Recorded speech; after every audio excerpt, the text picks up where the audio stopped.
Assalamualaikum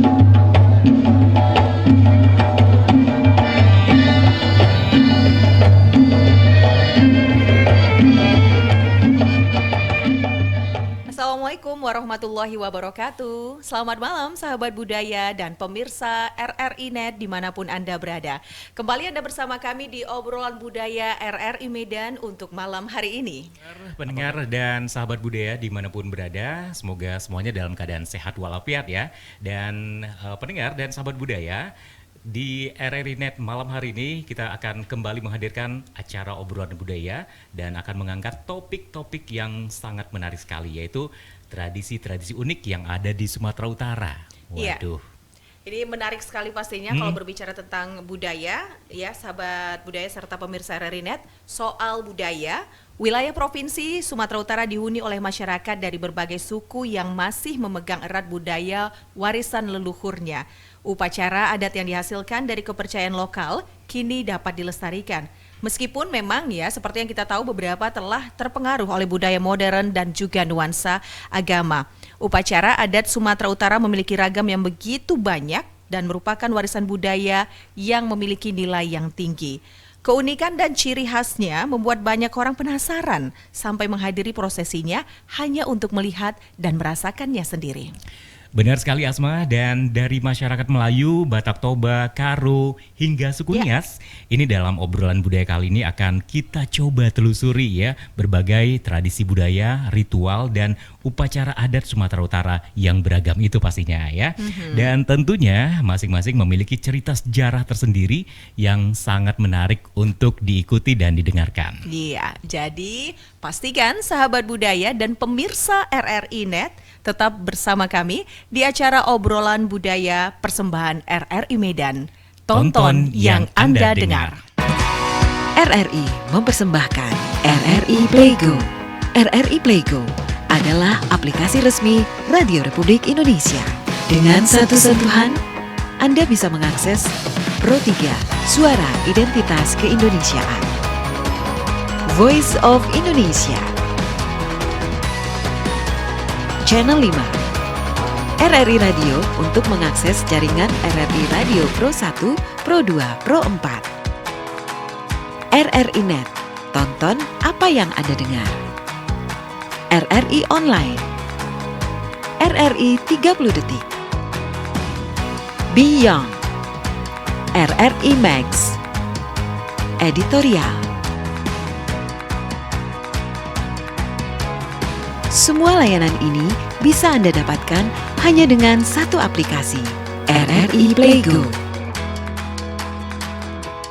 Pendengar dan sahabat budaya yang lagi mendengarkan atau juga menonton yang Anda dengar, Anda masih bersama kami di acara obrolan budaya RRI Net persembahan dari RRI Medan. Sudah ada ya narasumber yang akan kita ajak berbincang-bincang. Kita Ada akan gestar kita di sini. Iya benar sekali Asma, siapakah beliau? Baik, jadi kita perkenalkan terlebih dahulu sahabat budaya. Bang Ars, apa kabar? Baik, sehat. Baik, Sehat, luar sehat biasa semua ya kita. Bang Ars, sehat selalu. Iya. Dan tetap terus ya berkarya di bidang budaya. Iya. Amin. Dan yang pasti Amin. anak-anak muda juga harus tahu budaya ya kan. Jadi Iya. kita sebagai generasi muda ini jangan sampai kita cinta sama budaya-budaya luar aja, sementara kita juga punya budaya yang harus kita jaga dan kita pertahankan Asma. Benar sekali. Jadi Pro 4 FM RRI Medan itu ya khususnya Zidan dan juga Bang Ars, kita hadir di sini untuk mengajak kaula muda, generasi milenial untuk cinta budaya dan jangan sampai budaya-budaya kita ini Tergerus terkikis, ya. tergerus, hilang di telan zaman. Iya, begitu. dan banyak sekali kearifan lokal yang harus kita jaga terus ya Asma ya. Oke, dan malam Baik. hari ini sahabat budaya, Zidan dan juga Bang Ars ya serta pemirsa RRI Net kita akan mengupas tuntas tentang beberapa tradisi unik yang ada di Sumatera Utara. Iya, dan langsung saja nih kita akan mulai dulu dari adat dan tradisi suku Melayu ya. Seperti apa tradisi nasi adap-adapan. Baik, pendengar dan pemirsa RRI Net, langsung saja kita akan saksikan. Ini ada video dan kita akan lihat bagaimana komentar dari Bang Ars ya terhadap salah satu budaya etnik yang ada di Sumatera Utara, yaitu nasi adap-adapan. Nasi adap-adapan Adap-adapan. ya, bukan hadap-hadapan ya. Bukan pandang-pandangan juga. Tapi ya. ini kan posisi duduknya berhadap-hadapan Iya. gitu. Apakah ini memang penggunaan kata itu karena pelaksananya juga berhadap-hadapan. Ini gimana, Bang Ars? Ya, yang berhadap-hadapan ini kan anggota keluarga dari kedua mempelai ya. Kalau kita lihat kedua mempelainya nggak berhadap-hadapan.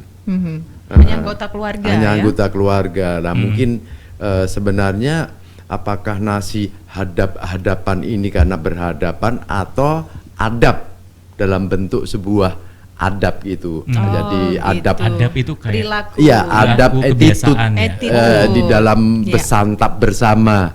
Mungkin itu bisa menjadi referensi juga. Iya. Baik. Dan juga kan kalau saya lihat memang ketika kita memasuki wilayah upacara perkawinan secara etnis dimanapun, ini ada selalu terkait dengan nilai-nilai adat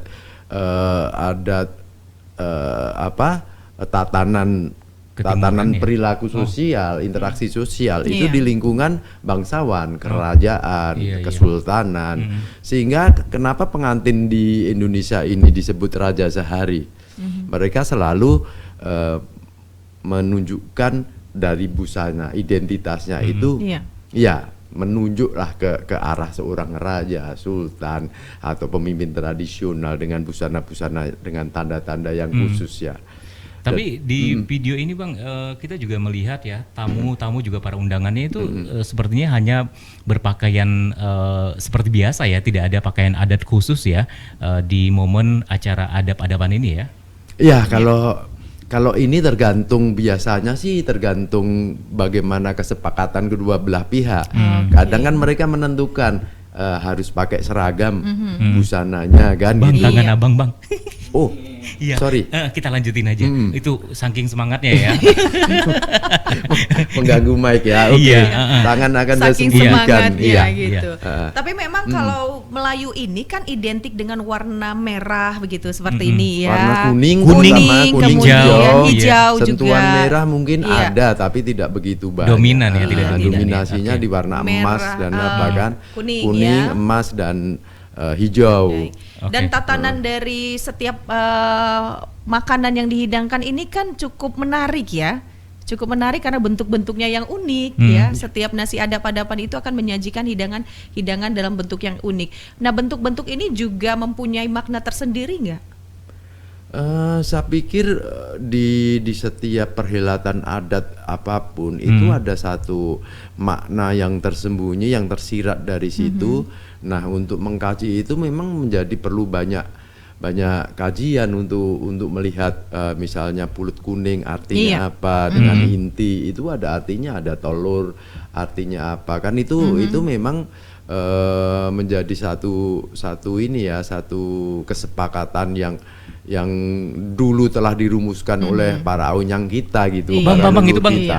itu ada kayak rebutan makanan ya. Iya. Itu Di- makanan apa itu yang direbut itu, coba Jadi dilihat. ini seperti Biasanya- bunga-bunga yang sudah dihias, makanan seperti bunga. Heeh. Cuma pada intinya ketika di nasi adap-adapan itu berebut ayam yang tersembunyi di dalam Oh, di biasanya- di dalam nasi gitu. Nasi kuning ya. Nasi gurih gitu, nasi kuning.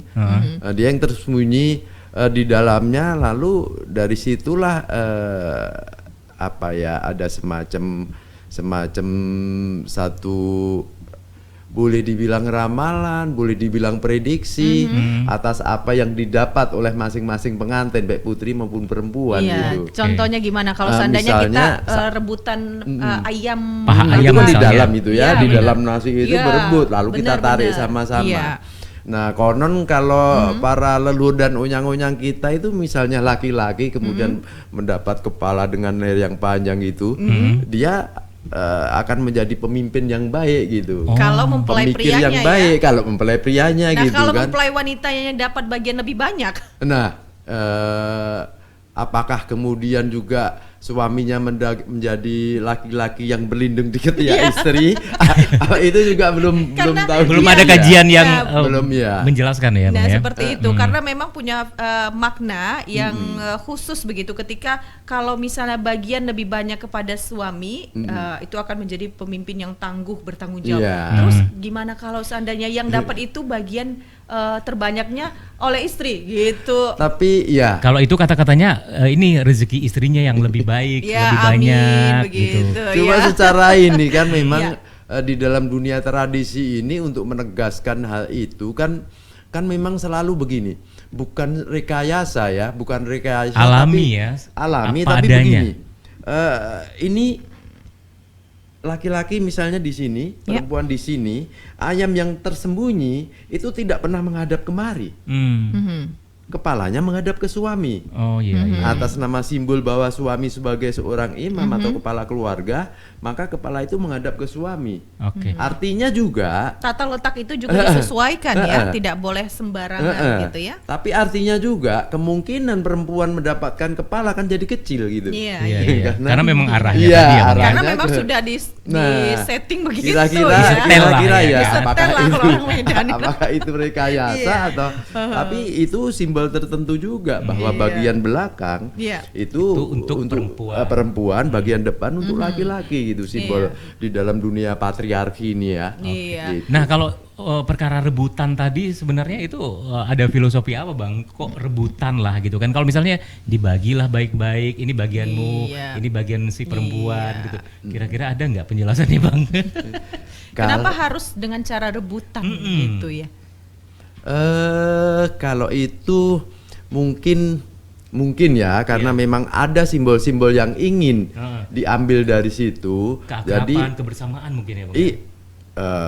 kebersamaan kan tidak harus dalam bentuk berebut. Hmm. Tapi ketika bahwa itu menjadi bagian dari sebuah teka-teki, Oh iya.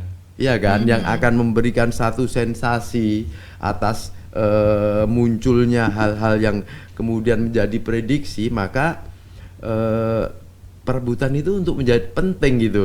Penting tidak sekedar kalau kebersamaan, keadilan itu Iya. justru yang ketika dibagi dengan sama rata itu kan sebuah kesepakatan, tapi tidak ada semangat hidup yang tiba-tiba seperti kalau begini. Oke, perjuangan Bagaimana ya berarti kita ya. Mendapatkan menjemput dan sesuatu. menebak misteri ilahi. Nah gitu loh, kira-kira seperti itu. Jadi dari situ kan berkah dari Allah apa ini untuk saya. Kira-kira itu membuat Perjuangan ya, perjuangan buat gitu. mendapatkan sesuatu itu Iya. ada prosesnya. Iya, tidak gitu. mudah. Jadi Tidak mengajarkan mudah. seperti itu gitu dan ya. bukan mengajarkan perseteruan. Itu berbeda Iya, juga. Tetap sportif ya gitu. Jadi siapa yang Justru- dapat banyak, siapa yang dapat sedikit tetap sportif Iya. gitu ya. Justru menjalin keakraban di situ Nah, sebenarnya. ya. kebersamaan gitu juga nih Zidan. Kalau dari video yang kita lihat ini, Mm. terus untuk tradisi nasi adap-adapan ini masih terus dilaksanakan dalam kehidupan masyarakat Melayu tidak, Bang Ars? Kalau untuk untuk pesta-pesta besar mungkin untuk saudara-saudara kita Melayu itu masih melakukan. Tapi kalau saya pikir kalau satu keluarga-keluarga yang ekonominya pas-pasan Iya. itu mereka kan yang penting syah. Iya. Yang penting kan syah secara agama maupun pemerintah. Jadi sehingga adat itu kadang tidak lagi menjadi hal yang vital. Iya. Karena bagaimanapun juga ketersediaan ekonomi, kemampuan untuk bisa mendatangkan ini semua, menghadirkan segala kelengkapannya kan tidak sedikit. Iya. Iya. Itu. Artinya perlu biaya yang cukup Iya, iya. besar ya. Modal buat kawin itu besar luas. Iya, Iya. makanya cepetan kawin. Baik, sahabat Itu budaya baru juga tadi, pemirsa Rerinet, iya, kita nasi masih di adap-adapan ya. Itu udah tradisi panjang ya. nasi adap-adapan masih banyak sebenarnya yang perlu kita ulas lagi Iya. ya, tapi kita masih harus ke tradisi-tradisi unik lainnya yang ada di Sumatera Utara.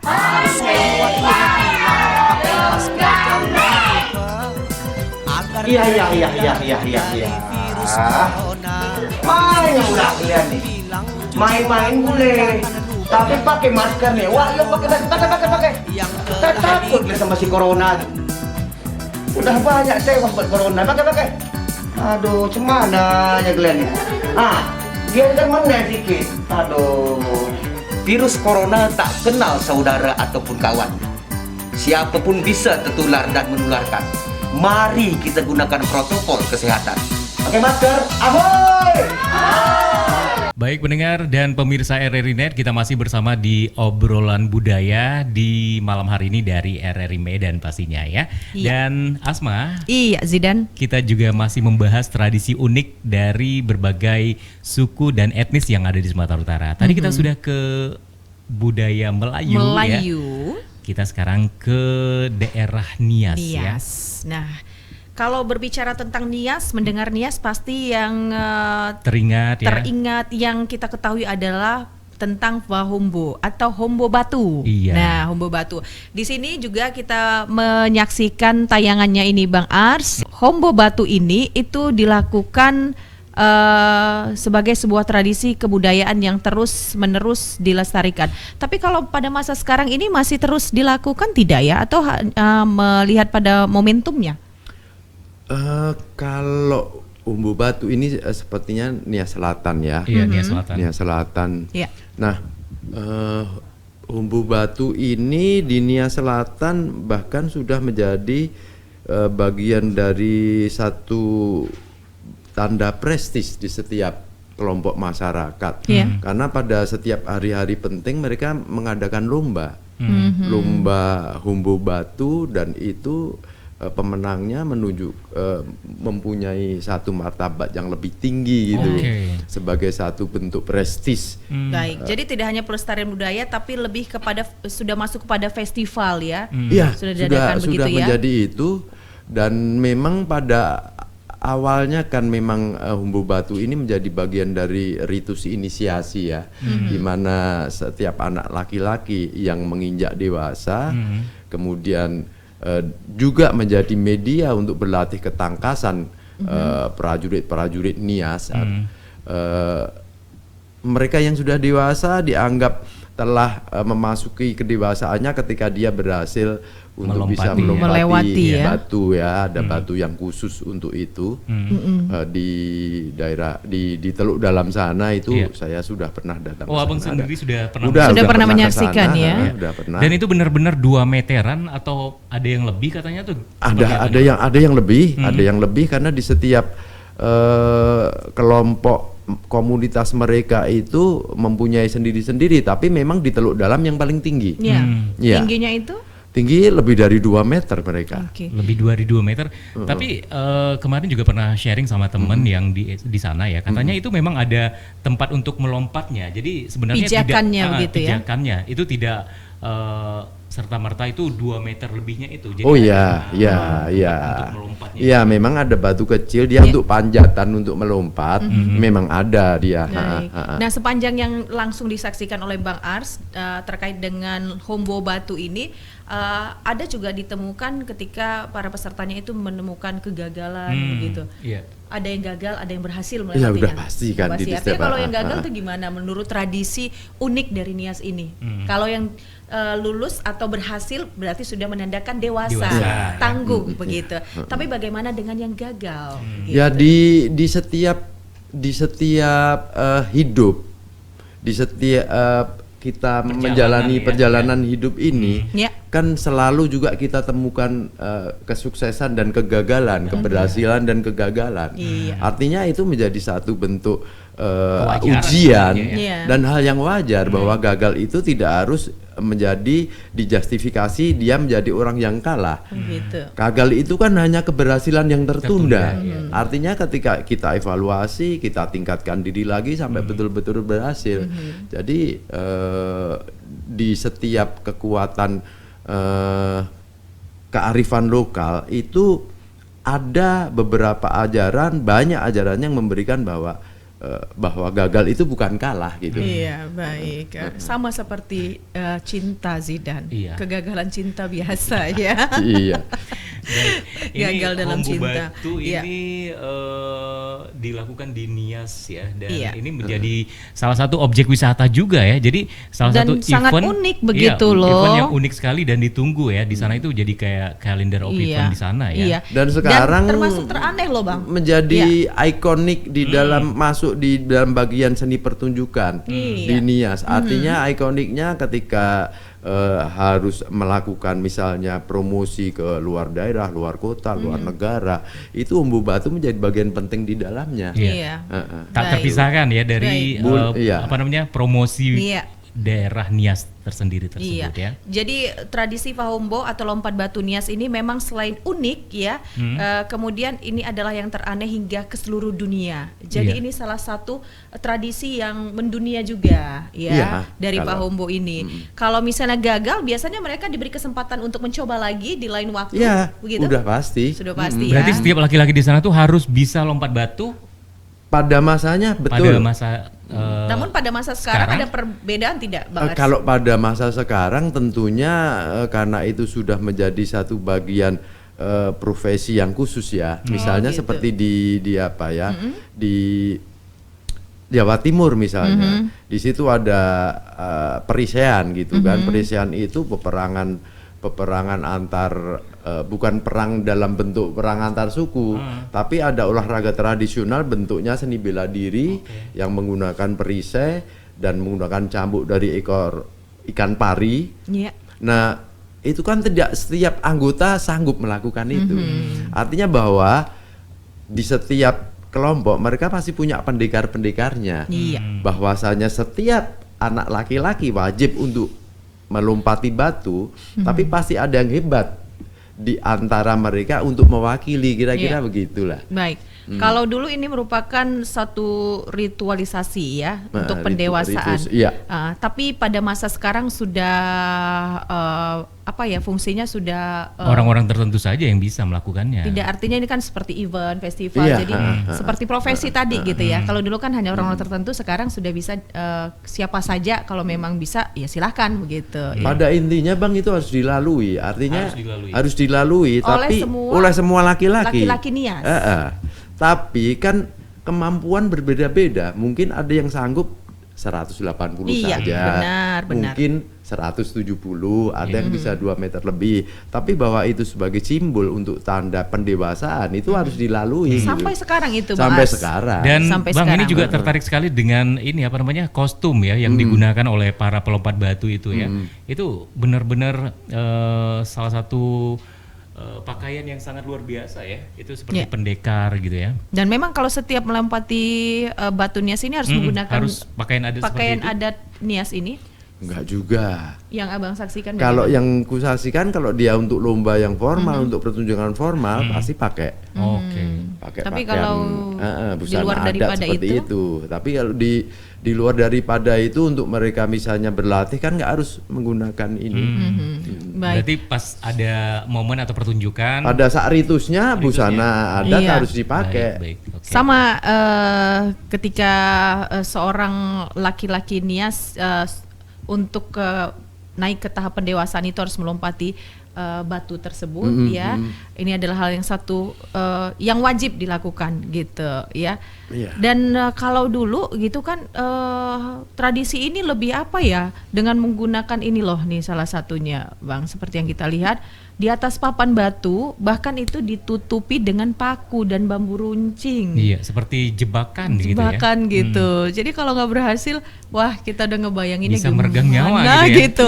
Nah, yang disaksikan terakhir kali oleh Bang Ars ini gimana ketika Saya berada belum di pernah sana? menyaksikan yang ada Iya. bambu runcing dan pakunya. Berarti sudah tidak terlihat ya. Saya belum pernah menyaksikan terus terang. Tapi pada masa lampau itu dilakukan gitu. Belum ya? tahu ya. Ya. Kalau memang ada referensi yang memang mendukung itu, saya pikir ada satu bentuk satu bentuk apa penegasan Iya. bahwa Ini adalah hal yang sangat sakral pada masa itu. bukan di persoalan sakral mungkin, tapi harus menunjukkan kau yakin mampu nggak. Di Keharusan. situ ada Oh, bambu sama gitu. paku. Iya. Kalau tak yakin, jangan nekat. Kira-kira Oke, seperti itu. baik, baik. Jadi ada pepatah kita kan, kalau kita Ragu-ragu. takut, Uh-uh. jangan berani-beranian. Baik. Kalau kita berani, jangan takut-takut. Iya, Nah baik, gitu. Baik, iya, baik Zidan. Iya. Fahombo ini ternyata tidak hanya sebagai tradisi atau ritual semata, tapi pada masa sekarang ini telah menjadi aset pariwisata nasional karena merupakan sesuatu hal yang menarik wisatawan baik dalam dan juga mancanegara. Begitu ya Bang Ars ya? Iya, saya pikir memang untuk lompat batu itu sudah menjadi ikonik di masyarakat Nias ya. Itu baik di dalam objek wisatanya maupun di dalam seni pertunjukannya. Baik, jadi kalau misalnya mau ke Nias, mau lihat lompat lompat batu, batu, kapan iya. saja bisa Kapan saja disajikan di tersedia. sana. Iya. Baik. Oke. Baik pendengar dan pemirsa RRI Net, kita tadi sudah 2 budaya atau tradisi yang kita Ya. kulik di sini ya. Kita juga sudah tadi lihat videonya dan kita juga masih punya tradisi unik lainnya. Yes. Dan ini kita akan melangkah ke Batak Toba nih Asma dan Bang Ars ya. Baik, ada tradisi unik apa di Batak Toba Zidan? Nah, ini tarian Sigale-Gale yang juga sudah sangat famous, sudah sangat terkenal ya, dan bahkan ketika ada upacara adat, tarian Sigale-Gale ini menjadi salah satu tarian yang sangat ditunggu-tunggu oleh para hadirin dan tamu undangan ya. Iya. Jadi menyambut tamu-tamu penting pun ini juga disuguhkan tarian Sigale-Gale, Asma. Ya. Seperti yang kita saksikan di sini, Iya. tayangan tari Sigale-Gale ini, Bang Ars ya, itu kan dengan boneka tuh, Bang Ars, atau apa itu ya, patung kayu ya Patung istilahnya. kayu. Jadi kalau kita ke Batak Toba itu kita disambut dengan itu, dan banyak orang mengatakan itu adalah tradisi di mana mendatangkan arwah leluhur. Ini benar nggak sih atau seperti apa? Kok bisa patung kayu itu bergoyang, berjoget ya, menari gitu ya, diiringi dengan musik khas Musik, dari ya. Batak begitu. Gimana Bang Ars? Gordang ya. Ya. Iya, selama saya mencoba mengamati dan banyak belajar di persoalan kebatakan ya. Tapi sebenarnya kalau itu disebut tarian gale-gale kurang pas karena itu permainan boneka kayu ya. Iya, jadi harusnya Yang bagaimana? seakan-akan kalau tarian tortornya ada memang itu manortor ya. Iya, manortor. Cuma permainan boneka kayu kan yang namanya menari ini kan manusia bukan. Artinya kalau Nah, boneka, seperti ini. nah ya. Tidak ada keterlibatan hal-hal yang mistis sebenarnya Mistis, ya. Kalau Ada mistis, kalau apa ya kita merujuk dari legenda yang ada itu wajar ada persoalan mistis di situ.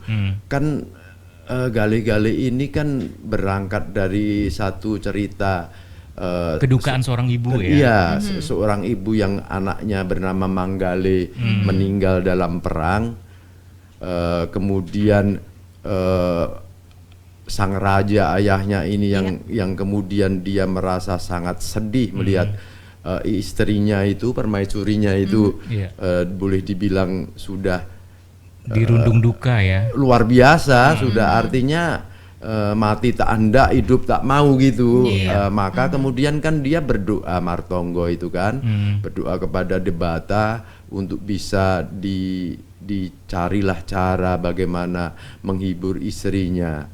Lalu memang kemudian dapatlah semacam istilahnya entah wangsit ya, bahwa dia harus membuat satu patung kayu yang mirip anaknya untuk menghibur istrinya begitu. Terbentuklah si gale-gale. Iya, dan kenapa hal mistis itu selalu ada karena gale-gale ini tidak boleh, boneka gale-gale tidak boleh dipahat oleh satu orang.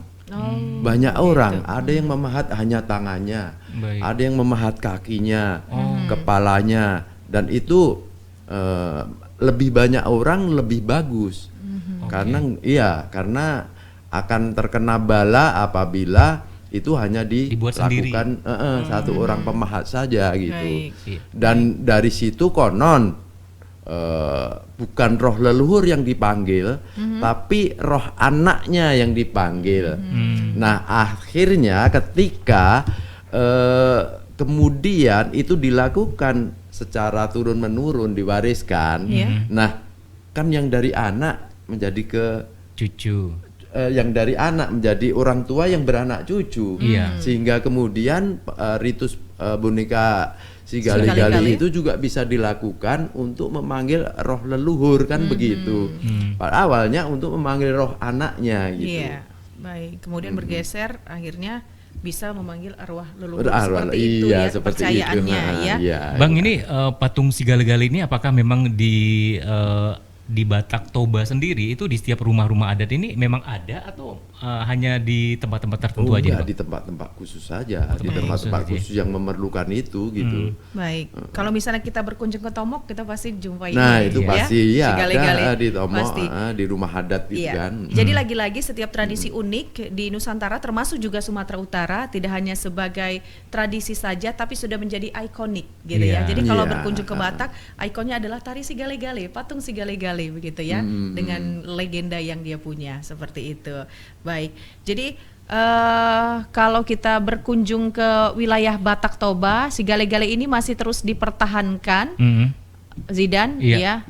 Bahkan kalau misalnya ada etnis Batak yang di Kota Medan pun itu Iya. sering ya ada pertunjukan si gali-gali juga dipersembahkan ya untuk para tamu dan undangan atau juga untuk menyambut tamu-tamu penting lainnya ya, Asma ya. Iya. Ya, Nah, Bang, ya? di dunia seni pertunjukan dalam perkembangannya yang sekarang, boneka gali-gali itu tidak lagi berupa boneka kayu yang dimainkan dengan tali. Tapi Pemainnya itu kan ada 2-3 orang Iya. untuk menarik tangan, kepala dan Iya. sebagainya. Nah, perkembangan baru di Medan itu mungkin sejak awal tahun 2000, boneka gali-gali ini menjelma Dijunjung gitu ya. topeng setengah badan yang dijunjung yang seperti kalau di Jakarta ondel-ondel. Iya, ondel-ondel. Nah, tapi ini Dimainkan oleh oleh manusia lebih tinggi bentuknya Iya, gitu, tidak baik. sebenarnya manusia. Jadi manusianya tuh masuk Di ke dalam Masuk ke dalam kostum badan. itu badan ya, dari badan patung boneka si gali-gali itu gitu. Dan dia sendiri yang memainkannya Nah, begitu iya, ya. dia sendiri Jadi memainkan. persis seperti ondel-ondel tadi ya, gitu ya. Ya, bergoyang seperti di mirip dalamnya, ondel-ondel, hanya kemudian tampilannya beda Beda, kan karena ya. jauh lebih tinggi. Jauh kan. lebih tinggi. Dan ini juga kan Kalau aslinya itu kan ditarik ya gitu Iya, ya. ditarik dengan tali, dia dari belakang. Dari belakang, tapi kalau di Medan ini dia lebih sudah Nah, dimodif yang ini ya ini seperti itu kan ya. ini kan karena ditarik tali dari ya belakang benar. gitu. Tapi kalau di Medan setiap pertunjukan itu dimainkan oleh satu orang ya. Ya, Dimainkan oleh satu orang di balik kostum ataupun patung dari Iya. boneka si gali-gali ini. Baik. Tapi ini memang ikonik banget ini, Bang Ars ya, kalau kita ke Batak Toba. Ya, saya pikir iya kalau di kita Apalagi- ke daerah Batak Toba secara Iya. kultural memang ini menjadi ikonik juga seperti lompat batu di Nias gitu. Baik. pokoknya kalau ke Danau Toba dan sekitarnya itu selalu ada persembahan si gali-gali ya, Bang, ya. Iya. Iya. Jidan pernah ikutan nggak sih menortor bersama dengan patung si gali-gali kalau misalnya ke Tomok?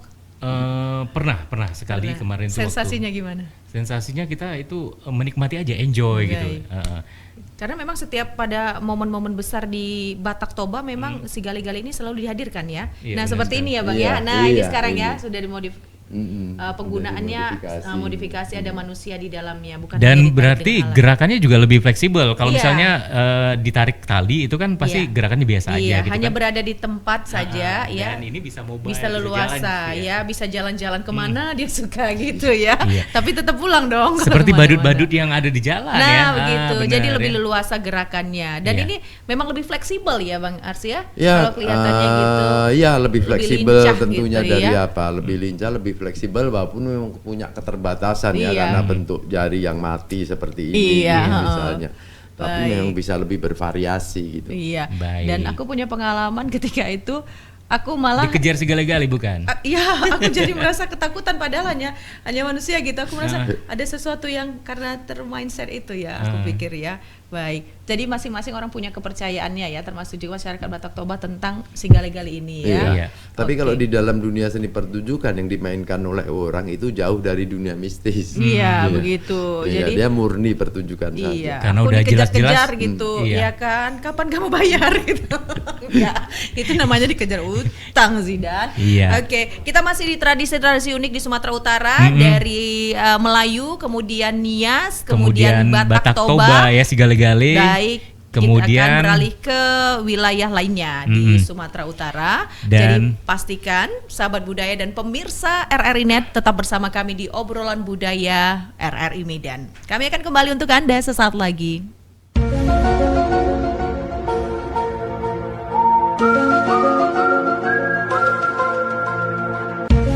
Pencemaran udara adalah kehadiran satu atau lebih substansi fisik, kimia, atau biologi di atmosfer dalam jumlah yang dapat membahayakan kesehatan manusia, hewan, dan tumbuhan, mengganggu estetika dan kenyamanan, atau merusak properti.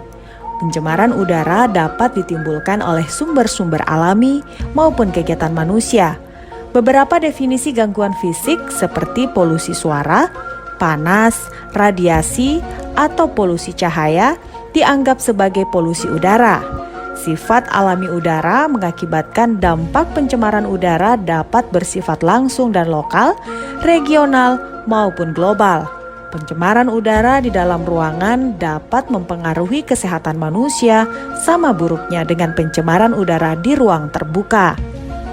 Sumber pencemaran udara dibedakan menjadi dua, yaitu pencemar primer adalah substansi pencemar yang ditimbulkan langsung dari sumber pencemaran udara, contohnya karbon monoksida, dan pencemar sekunder adalah substansi pencemar yang terbentuk dari reaksi pencemar-pencemar primer di atmosfer, contohnya pembentukan ozon dalam smog fotokimia. Pencemaran udara dapat menimbulkan dampak langsung bagi kesehatan. Substansi pencemar yang terdapat di udara dapat masuk ke dalam tubuh melalui sistem pernapasan. Jauhnya penetrasi zat pencemar ke dalam tubuh bergantung kepada jenis pencemar. Partikulat berukuran besar dapat tertahan di saluran pernapasan bagian atas, sedangkan partikulat berukuran kecil dan gas dapat mencapai paru-paru. Dari paru-paru, zat pencemar diserap oleh sistem peredaran darah dan menyebar ke seluruh tubuh. Dampak kesehatan yang paling umum dijumpai adalah ISPA atau infeksi saluran pernapasan atas, termasuk diantaranya asma, bronkitis, dan gangguan pernapasan lainnya. Beberapa zat pencemar dikategorikan sebagai toksik dan karsinogenik. Pencemaran udara juga memberikan dampak terhadap tanaman. Tanaman yang tumbuh di daerah dengan tingkat pencemaran udara tinggi dapat terganggu pertumbuhannya dan rawan penyakit antara lain klorosis, nekrosis, dan bintik hitam. Partikulat yang terdeposisi di permukaan tanaman dapat menghambat proses fotosintesis.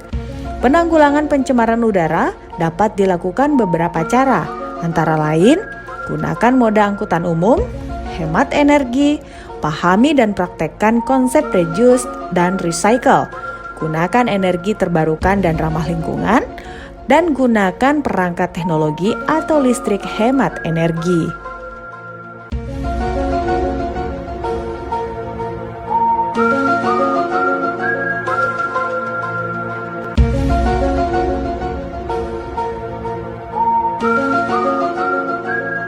Baik pendengar dan pemirsa RRI Net, kita masih bersama di obrolan budaya untuk hari ini dari RRI Medan pastinya. Asma, tadi kita sudah menyaksikan begitu banyak tradisi-tradisi unik dari berbagai suku dan etnis yang ada di Sumatera Utara ya. Iya. Dan kita juga punya salah satu etnis yang juga mendiami Sumatera Utara nih. Iya. Yaitu suku Mandailing. Kita Ya. beralih ke Tapanuli Selatan, Zidan. Iya, benar sekali. Di Tapanuli Selatan, Mandailing ada adat dalam pernikahan tradisi mangolat boru atau Apa itu? mangambat boru tulang. Mangambat boru tulang itu Iya. kayak mana kira-kira ya kan? Kau mau tahu? Iya. Karena aku kan Mandailing. Iu. Jadi pada saat aku menikah ya seperti itu, dihambat, namanya mengambat. Iya. Jadi padahal aku sudah punya suami sah. Udah ada izin ya kan Iya, padahal sebenarnya. secara agama, secara negara, tapi tetap dihambat mau ketemu pujaan hati. Loh, Itu dia yang bukan apa ya? Itu ada satu tradisi. Tapi ini nanti akan kita tanya Iya. ke budayawan kita, Bang Ars ya, terkait dengan tradisi mangolat boru atau mangambat boru tulang ini Iya. pada masyarakat Mandailing. Mandailing ya. ya. Tepatnya di daerah Panyabungan ya. Iya benar. benar. Iya. Itu kampung halamanku Oke. gitu ya. Nah, Bang Ars ini kalau kita lihat di video ini ya, ini mangolat boru tulang atau mengambat boru tulang. Sepengalaman aku juga sebagai seorang Mandailing ya, pada tradisi ini aku juga sudah mengalaminya. Jadi ada pihak keluarga itu kan menghambat ya, tidak boleh masuk gitu. Oke. Sebelum dihalangi ada- iya. setelah prosesi pernikahan semua. Iya. Oh, oke. Jangan terkejut kau. Jadi begitu. Jadi Walaupun sudah muhrim masih dihambat masih juga ya. dihambat, ya. Kayak mana respon abang nih, Nah, Bang? ini gimana tradisinya, seperti apa ini, Bang? Sebenarnya itu terjadi tidak dilakukan tidak hanya di apa ya di Mandailing saja ya, tapi di Melayu ada juga, di Melayu dan Mandailing karena memang Masih rumpun lah ya, kebudayaannya Bang, masih ya? serumpun ya.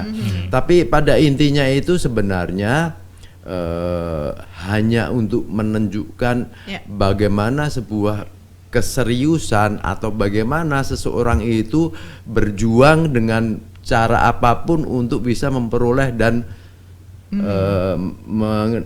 Mendapatkan. mendaratkan cintanya itu pada dermaga yang dipilihnya gitu loh. Nah, itu Zidan. Jadi Jadi apapun rintangan dia harus dia lewati. lewati sebagai satu simbol bahwa cita-citaku adalah untuk memperistri dia, apapun kulakukan. Ya, ini yang jadi pertanyaan ya, karena Zidan sendiri memang nggak tahu sama sekali ya.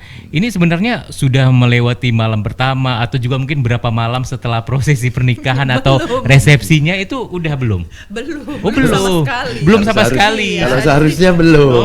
Seharusnya belum. Kalau seharusnya Mana belum, tahu ya bahwasanya kan? pada sekarang Iya. ada yang sudah melalui itu kan sudah keluar dari Iya. aturan gitu. Nah, jadi ini selain Belum. sakral, tapi ada hal yang memang kadang bisa aturannya jadi ya? lucu juga karena memang mempelai pria ini sudah sah menikah dengan wanita, tapi dihambat, artinya dihambat dalam artian harus ada satu syarat yang harus dipenuhi oleh mempelai pria sebelum ketemu sang pujaan hati, istri sahnya begitu. Nggak sabar pengen nanya. Itu di hari pernikahan atau resepsinya juga berarti? Iya, Oh. biasanya seperti itu kan. Sebenarnya kan gini, Iya. kalau pada awalnya hal-hal yang seperti itu dilakukan sebelum istilahnya ijab kabul gitu, sebelum Iya. dilakukan. Iya. Jadi itu dilakukan dulu sebenarnya gitu, karena Oh, berarti kalau proses pada sebelum zaman ya? dulu semasa saya kecil bahwa itu dilakukan, lalu acara ijab itu menjadi bagian rangkaian dari situ gitu kan, gitu. Jadi memang kalau sekarang kan memang udah resmi dulu ya, resmi udah dulu, sah, gitu. baru melakukan pestanya atau formalitas Iya. acara ininya untuk Supaya tradisi menunjukkan ini tidak hilang nih, hilang. Bang, ya. Makanya kadang dia sudah hijab kan gitu, sudah Iya. apa ya memang sudah resmi menjadi suami istri gitu. Iya, tapi biasanya yang sepengetahuan abang sebagai seorang budayawan pada tradisi mengambat boru tulang ini dari Mandailing, ada syarat yang harus dipenuhi oleh mempelai pria supaya bisa lempang gitu ya, Ah, lancar iya. ketemu. Berarti ada fulus-fulus yang disiapkan Nah, syaratnya apa atau itu dia? syarat-syarat khusus Iya. itu, Bang? Dan yang mengambat nggak sembarangan loh ya, Bang. Iya. Ya? Itu dari pihak keluarga wanita. Jadi misalnya ketemu Boru bau, tulang boru artinya tulang. anak perempuan dari paman. Iya, jadi kalau bau atau siapanya yang menghambatnya, misalnya kalau di sini menggunakan kain panjang, gitu. Nanti dulu gitu, atau ada Iya. benteng yang Palang harus pintu dilewati. lah kalau Iya, misalnya di Melayu seperti ya. itu. Syarat apa itu, Bang, kalau dalam Kalau- tradisi ini? Sebenarnya ini menjadi satu bagian juga dari sebuah permainan juga, artinya bisa permainan kata-kata, bisa sifatnya menghibur, bisa juga kemudian berupa apa, kalau zaman sekarang gitu ya, Iya. disuap gitu supaya mau mengikuti keinginan Mengikuti ya. kita gitu Iya. kan. Iya. Malah saya berpikir kalau melihat itu, kalau zaman dulunya seperti itu berarti nyuap itu udah bagian dari tradisi kita zaman Sudah dulu. ditanamkan ya. Tanamkan gitu. Kalau Tapi pengen saya tidak yakin itu bahwa memberikan suapan Iya. berupa uang tip atau apapun, Iya. amplop atau apa itu mungkin di masa kini ya. Iya. Tapi kalau dulu saya pikir nggak lebih ke arah berbalas pantun. Sejatinya seperti itu Berbalas ya. pantun, kemudian adu ilmu. Iya. Bahkan Selain itu juga ada besilatnya, Ya, adu itu dia, kesaktian ada bela gitu. dirinya di situ, Zidane. Untuk lucu-lucuan Adu wawasan sebetulnya. juga untuk Iya, menghibur. menghibur. Untuk menghibur ada juga bahwa dia harus melakukan sesuatu Iya. yang aneh dan lucu gitu. Dan Gitu. betapa senangnya nih kelihatan tuh ya. Kelihatan Oh, ya. itu mau dikasih duit itu. Iya, ini Iya. warna apa ini? Warna biru. Kalau setuju nggak kalau yang menghambatkan begitu ya. Jadi ini Duit bahasa kalian apa tuh? Duit hepeng. Hepeng ya. Ya gitu, malahan hepeng seperti itu ya. Jadi mengambat baru tulang ini tradisi yang masih terus ada sampai Iya. sekarang ya. Di Tapanuli Selatan ya Bang ya. Iya, di Melayu Masih juga. terus di Melayu juga. Dengan Baik. nama yang berbeda. Nah, iya. Dengan pasti. nama yang yang berbeda, berbeda. tapi sebenarnya maknanya juga sama Iya. gitu ya. Tata caranya Baik, juga ya. sama. Dan ini ditunggu-tunggu loh kalau ada pernikahan ditunggu-tunggu Bener. karena memang penuh dengan hiburan juga. Kawan, sanak saudara semuanya pada Iya. berkumpul. Terus satu Iya. kampung itu juga nungguin iya. ya. Dan saya sampai sekarang juga nggak tahu apakah kesepakatan atau tidak mengenai pemberian misalnya tadi dalam jumlah Hepeng. hepeng itu atau hanya sekedar saja. Nah, ini itu berbeda dengan mas kawin ya, Iya. karena yang ini kan Coba sifatnya bisa dilihat spontanitas ini. gitu. Iya, spontanitas. Berapa ada duit di kantong? Iya. Bahkan hal yang menarik itu adalah ketika permintaan dari yang menghambat itu di luar kesepakatan pada waktu begitu, acara mau dilaksanakan. Iya. Jadi spontanitasnya Itu ini berapa ribu menjadi itu? sangat menarik gitu. Ini coba kita lihat ini Bang. Nah tadi di tahap pertama belum nerima tuh ya, mungkin harus ditambah lagi. Di tahap kedua, ketiga sampai kelima dan sekarang menghitung disaksikan satu kampung tuh. Iya, duitnya digumpal-gumpal ya. Tapi kalau ini benar-benar dari kampung seperti ini, tapi kalau di kota dia mungkin sudah menggunakan Di amplopin mungkin ya. Bang, Iya. Jadi masing-masing ini. Nah ini ada serah terima, tolonglah terima aku Bang, bilang gitu ya. Itu berarti ada kayak merengek-rengek gitu Nah kan. itu meminta-minta. Jadi kalau nggak disepakati ini gimana ini? Kayak Kalau nggak memelas-melas, mau gitu. ecek-ecek gitu kan. Membujuk ya, Nah, intinya membujuk. itu membujuk. Apakah dia harus dari mulai merengek sampai Nah, pura-pura gitu. mengancam, Dah, gitu gitu, loh. ya. Dari Jadi merengek-rengek ecek-ecek sampai pura-pura mengancam gitu. ya. Dan akhirnya alhamdulillah itu sudah diterima Zidane ya, dari video ini kita saksikan. Tadinya sudah mulai ada pembujukan di situ, ada penolakan dari pihak pengambat dan akhirnya sudah lega tuh mempelai Bang, pria. dari video ini aku bisa melihat ini adalah uji mental untuk Mempelai mempelai pria. laki-laki. Ya paling Begitu, tidak ya. keluarga perempuan ini harus tahu bahwa misalnya ini menantuku atau abang iparku atau Iya. apa itu betul-betul orang pilihan gitu loh, orang yang punya ketangguhan, Iya. yang Iya. punya semangat juang yang tinggi gitu. Iya. Tidak. Jadi mentalitasnya Iya. harus Nggak kuat grogi ya kan. Zidane. Udah orang tuh rawon tuh. Iya, Daraon. Jadi ini udah di keliling kampung dulu ya. Baik. Nah, ini tadi tradisi mengambat boru tulang pada Mengambat boru tulang Pada dari masyarakat Mandailing ya. masyarakat Mandailing, ya. Mandailing. Assalamualaikum warahmatullahi wabarakatuh. Tumaranu don asapom sasudena. Ise sajope bisa meroban don menyebarkan virus corona tanpa kita sadari. Karena ini mari kita jago di rumah masing-masing. Ada pedongan pakai masker. Nah betul-betul berdisiplin. Kita jago jarak, kita basuh, kita cuci atau kita basuh tangan dengan sabun untuk mengakhiri wabah COVID-19.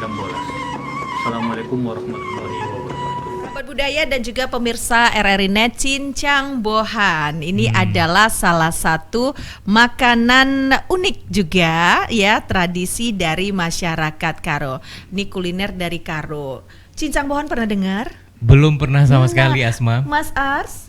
Pernah baru saja dengar. Baru saja dengar. ya. Artinya di malam hari ini kita mengedukasi masyarakat Sumatera Utara khususnya ya, dan Bukan hanya di keseluruhannya Sumatera Utara, Asma, ya. Nusantara dan Nusantara. dunia juga ya, sahabat budaya, terkait dengan cincang bohan yang merupakan makanan unik atau kuliner dari masyarakat Karo.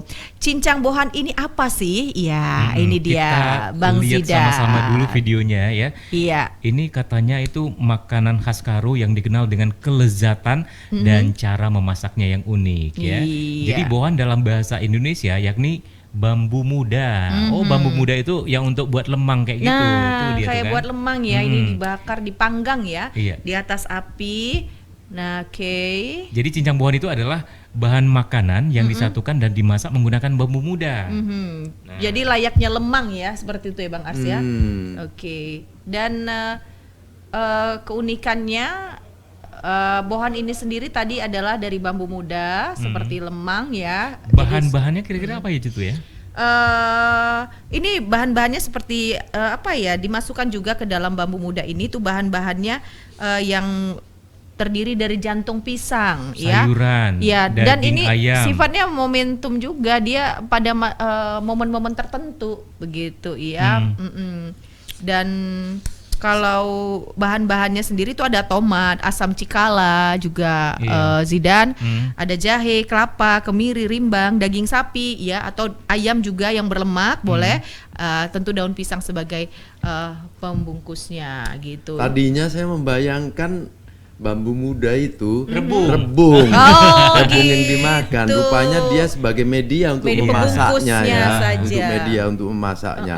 Karena kan di Tanah Karo ada juga itu makanan yang dibikin dari ini rutan muda itu. Rotan muda. Rutan muda itu saya pernah mencicipi, namanya lupa. Rasanya Pakat? memang luar biasa. Pakat unik dari gitu. sana ke Oh, pakat dari Tapsel ya. Yang dari kayu rutan masih Kayu muda rotan itu. masih muda, iya. Nah, tadi saya membayangkan ini kuliner bambu muda. Tapi bayangan rebung ya, rupanya dia menjadi Oke, media untuk baik. memasak. Iya, ya. jadi kita langsung tahu ini seperti lemang gitu. Iya. Hanya saja isiannya beda Iya, gitu. isinya Dia lengkap sayuran. dia Sayuran dengan yang terdiri dari jantung sayur, pisang, daging. iya, tomat, asam cikala, bunga cikala, cabai, bawang putih, ada juga bawang merah, ada jahe, kelapa, kemiri, rimbang, daging sapi, bisa juga diganti dengan ayam yang berlemak dan daun pisang sebagai pembungkusnya begitu ya. Kalau tentang kuliner ini ya, kalau tadi tentang boleh dibilang seni pertunjukan Seni semua pertunjukan ya. semua, Tapi iya. kuliner ini mungkin program ini ada yang kurang sedikit aja lah. Sedikit apa itu, Apa itu? Bang Ars? Barangnya tak ada, jadi Iya, kita nggak bisa coba ya. Harusnya Saya nggak bisa disediakan cicipi ini sehingga pengen ya. nyoba ya, Iya, kan? jadi tes pengen dari nyoba. lidah itu kemudian Tapi, Bang, dia akan berkembang di kepala gitu. Kita Iya. bicara banyak sekali. Jadi setelah kita mencoba, kita akan bisa Iya. mengekspresikan semua rasa yang ada. Tim kreatif kita nih nggak ada menyediakan Iya. cincang bohan ya. Harusnya cincang bohan, tapi yang ada malah gorengan ya. Nah, ini Iya. kalau misalnya kita lihat dari rempah-rempah, Iya. kemudian cara pembuatannya, Asma, Iya. sama Bang Kayaknya Ars ya. pedas-pedas gitu ya. Ini Karena ada tergantung apa namanya ya, kenikmatannya itu tergantung bumbunya. Iya. Jadi proses memasaknya ini sebenarnya yang unik ya. Kalau misalnya kita lihat ya kan, bambu itu kan kalau dibakar kan memang lama dia prosesnya. Kemudian bahan-bahan yang ada di dalam itu jadi seperti kayak di presto, Bang. Iya. Iya. benar. Jadi lebih lembut Lebih ya. lembut. Iya. Kemudian tidak bakal ini gosong. Karena kan bambu itu tebal gitu kan, dan bambu muda kemudian dibakar seperti membakar lemang. Waduh, ini salah satu makanan yang kayaknya kita semua harus coba nih, Bang. Iya. Ini terbayang-bayang aja ini. Dan ternyata kenapa kita tidak menemui itu lagi, karena memang masyarakat Karo itu sudah beradaptasi tidak menggunakan bohan lagi, Bang. Iya, Jadi sudah menggunakan mungkin ya. kuali atau kukusan. Jadi sudah sudah beradaptasi. Gak jarang masyarakat Karo ini memasak cincang tidak menggunakan bohan. Ya, tapi itu akan sangat mengurangi Taste taste ya? dan cita rasanya. gitu, Karena iya. itu kita membedakan misalnya lontong sayur ya, akan berbeda lontong yang dimasak dengan bungkus daun atau Iya. yang plastik. Iya. Sangat seperti ini juga kalau Karena ciri kemudian- khasnya adalah menggunakan bohan. karena ya. aroma bambu, aroma Iya, daun itu yang benar, memberikan iya. satu Kemudian, taste tersendiri gitu. Bakarannya juga ya. Iya. Iya, heeh. apalagi bohan sendiri adalah arti katanya bambu muda, ya harusnya dimasak dengan Iya. bambu muda, Pasti. cincang bohan dari bambu muda. Dan ini begitu. tadi katanya cincang bohan ini kalau misalnya memasaknya ini memang harus dalam jumlah yang banyak. Iya. Karena memang itu untuk acara-acara Tertentu, khusus, tertentu ya kan. seperti pesta pernikahan, kemudian pesta tahunan. Iya, Jadi pada momentum yang khusus seperti itu ada momennya, cincang bohan kuliner khas suku Karo ini akan disajikan begitu. Iya. Di video ini nggak ada ya, kita menyaksikan bagaimana ritual ketika dibuka, kemudian cara penyajiannya nggak ada ya. Iya. Tapi saya memang pernah merasakan, makanya sekarang lidah saya terbayang-bayang saja. Iya, harusnya ya. Jadi kalau dari bumbu-bumbu yang digunakan ini sebenarnya rasanya seperti apa sih? Gurih, Iya, ada pedas, gurih, asin, ada atau pedas, gimana? ada Ciri yang khas ya. uniknya itu rempah-rempah yang ada di dalamnya ini bercampur. Kita kadang terasa pedas, kadang terasa gurih, kadang terasa ada pedar manis apa begitu. Jadi Ini memang terbukti dengan unik memang. adanya asam cikala salah Asam satunya, cikala ya ini, kan? ha-ha. Kemudian pakai rimbang salah satunya juga ya. Ini udah Jantung kebayang nih pisang. aromanya. Bener, ada asam cikala, bener kayak Bang Ars bilang, saya jadi kebayang nih Iya, karena aromanya. pernah Kalau udah ada merasakan, cikala betul-betul. pasti makanan itu, masakan itu sudah top markotop. Enak kali ya gitu. kan? Enak kali. Tapi Tapi kita hanya bisa mengomentari saja. ya kan, mengomentari. Kita hanya bisa mengomentari tanpa bisa mencicipi Iya. ya. Iya. Tapi Hampa mudah-mudahan rasanya. Dua masakan kuliner tradisional Karo yang saya suka. Iya. Yang sejenis ini, Iya. cincang ini dan cimpa. Cimpa. Yang cimpa yang berisi kacang bukan kelapa. Nah, itu Oh, yang sangat cimpa. suka. Nah, Itu masih mudah ditemukan. kalau kita datang ke Tanah Karo pasti mudah ditemukan. Oh, itu dari Tapi yang isian isi kacang. kelapa, kalau isi kacang sangat susah ditemukan. Pada mulanya kacang itu Tidak, modif-modif atau bagaimana? kurang tahu pada mulanya. Oke. Tapi saya yakin pada mulanya kelapa karena mungkin lebih banyak kelapa digunakan untuk di Sumatera ini ya. Nah, Ya udahlah Asma, aku manggil kau tadi siapa? Asba. Itu untuk rokok. Iya, untuk rokok. Ya udahlah Asma dan Bang Ya, Ars. Jidan. Kayaknya aku pun udah pengen ke Tanah Karo ini ya. Iya. Ke Tanah Karo si malam. Iya. Pengen mencicipi yang namanya Cincang cincang bohan. Karena Iya. biasanya kita tahu di sana Iya. ada jagung rebus ya, wajib.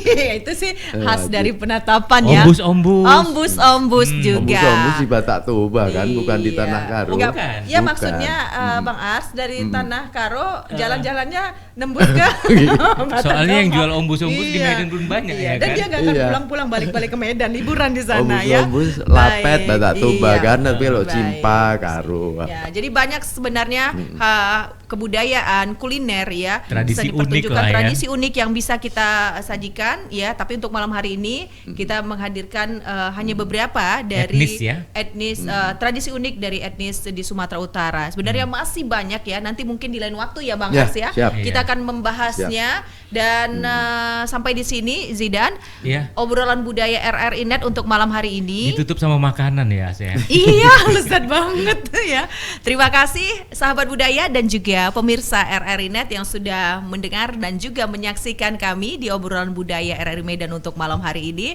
Akhirnya saya Asma Lubis. Kita juga mengucapkan terima Iya, kasih untuk kepada Bang Ars. Terima kasih Bang ya. Ars ya. Dan juga ada Ziad Zidan serta Bang Ars harus segera undur pamit bersama dengan kru yang bertugas untuk malam hari ini. Terima kasih atas kebersamaannya. Kita ketemu lagi di lain waktu di obrolan budaya mendatang ya. Terima kasih, selamat malam, sampai jumpa. Namo budaya. Namo budaya. Salam kebajikan. Ya, Assalamualaikum. Waalaikumsalam. Sebaiknya Anda tahu, Indonesia adalah negara yang terkenal akan keanekaragaman budayanya. Salah satunya adalah alat musik tradisional. Alat musik tradisional di Indonesia memiliki nama dan kegunaan yang unik di masing-masing daerah. Sasando, alat musik khas Pulau Rote yang sekilas mirip gitar ini, konon sudah digunakan masyarakat di Rote, Nusa Tenggara Timur sejak abad ke-7. Sasando memiliki bagian utama berbentuk tabung panjang yang terbuat dari bambu. Pada bagian tengah alat musik berdawai ini berbentuk melingkar dari atas ke bawah. Dawai-dawai pada sasando direntangkan di tabung dari atas ke bawah yang sudah diberi ganjalan-ganjalan. Berdasarkan struktur nada, sasando dapat dibedakan menjadi dua jenis.